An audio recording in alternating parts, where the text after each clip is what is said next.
आज मेरे एक दोस्त ने मुझसे एक सवाल किया और मुझे लगता है ये सवाल और इसका जवाब सबको जो है सुनना चाहिए। उनका सवाल ये था कि मैं एक परहेज़गार मुसलमान हूँ, पाँचों वक़्त नमाज़ पढ़ता हूँ, टोपी लगाता हूँ, दाढ़ी रखता हूँ।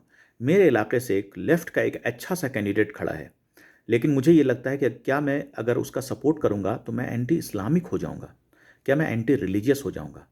मैं इसलिए कहता हूँ कि सबको इसका जवाब जानना चाहिए क्योंकि अक्सर और बेशतर लोग ये समझते हैं कि लेफ़्ट का मतलब एंटी रिलीजियस। चलिए इस बात को समझते हैं। सबसे पहले हम बात करें सन 1925 में जब कम्युनिस्ट पार्टी ऑफ इंडिया जो कि हिंदुस्तान में लेफ़्ट को रिप्रेजेंट करती है की नींव रखी गई, तो उसके बुनियादी मेंबर, उसके founding one of the founding members थे मौलाना हज़रत मोहानी। तो जैसा कि नाम से लगता है, इनके नाम में ही मौलाना लगा है, तो इसका मतलब ये कि ये काफ़ी रिलीजियस टाइप की शख्सियत थी। जी बिल्कुल, ये काफ़ी मजहबी इंसान थे जिन्होंने कई बार हज किया, टोपी लगाते थे, दाढ़ी रखते थे। आखिर ये जो है मौलाना कैसे जुड़ गए इस कम्युनिस्ट पार्टी ऑफ इंडिया से?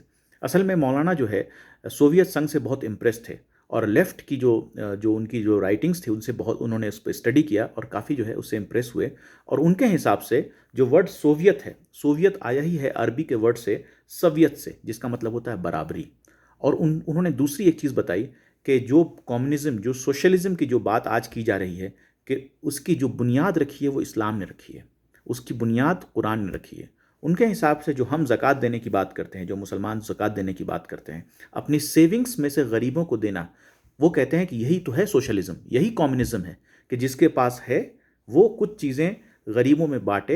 एक्चुअली यही कम्युनिज़्म, सोशलिज़्म की बुनियाद है। इसलिए जो है वो इस पार्टी के साथ जुड़े। अब मौलाना कौन थे, आपको और भी इनके बारे में जानने को मिलेगा, समझ समझ सकते हैं आप इनके बारे में कि ये वही शख्स थे जिन्होंने इनकलाब ज़िंदाबाद का नारा दिया था। ये वही शख्सियत हैं जिन्होंने पहली बार पूर्ण स्वराज की बात की थी। और ये वही शख्स हैं जिन्होंने मशहूर गज़ल लिखी थी, चुपके चुपके रात दिन आंसू बहाना याद है।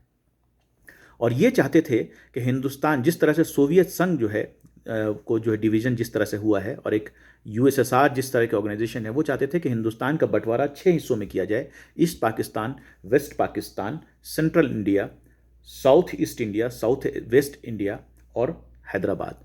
शायद अगर हम मौलाना की बात मान लेते तो आज हिंदुस्तान पाकिस्तान जैसी चीज़ें देखने को नहीं मिलती।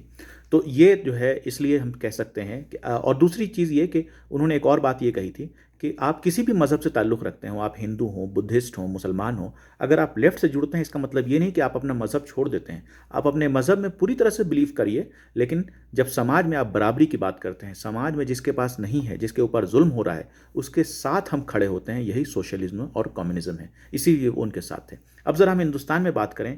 हिंदुस्तान के अंदर में अगर किसी एक स्टेट का नाम आता है जहाँ पे आज़ादी से पहले भी दंगे फ़साद हुए थे, तो उस स्टेट का नाम आता है वेस्ट बंगाल का नाम आता है। और जैसे ही बंगाल के अंदर में लेफ़्ट की गवर्नमेंट आई, तो जो एक हिंदू और मुसलमान के बीच में जो फ़र्क की जो बात की जाती थी, उसको कन्वर्ट कर दिया अमीर और गरीब के बीच में फ़र्क, और उसको कन्वर्ट कर दिया जिनके पास है और जिनके पास नहीं है के बीच में जो है इसको बदल दिया गया।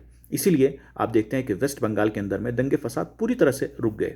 ठीक उसी तरह से हम केरला की बात करें, केरला के लोग हिंदू और मुसलमान दोनों काफ़ी रिलीजियस हैं, लेकिन मजहबी होने के साथ साथ लेफ़्ट की गवर्नमेंट होने की वजह से बड़ी ही ईमानदारी के साथ आज केरला जो है हिंदुस्तान का सबसे अच्छा स्टेट बना हुआ है। इसीलिए हम कहते हैं कि अगर आपके इलाके से कोई लेफ़्ट का कैंडिडेट खड़ा है, अगर वो अच्छा है, प्रोग्रेसिव माइंड का है, आप बिल्कुल सपोर्ट करें। बिल्कुल जो है ज़रूरी है कि लेफ़्ट का भी प्रेजेंस जो है बहुत ज़रूरी है। और आज जो राइट विंग के जो इमरजेंस देख रहे हैं, उसकी एक बहुत बड़ी वजह है कि लेफ़्ट की कमी जो है खल रही है। तो इसलिए लेफ़्ट को पूरी तरह से ख़त्म ना करें, लेफ़्ट को भी ज़िंदा रखना है। और मेरे हिसाब से अगर आप पूछें, लेफ़्ट यानी कम्युनिज़्म प्लस ईमान इज़ इस्लाम। शुक्रिया।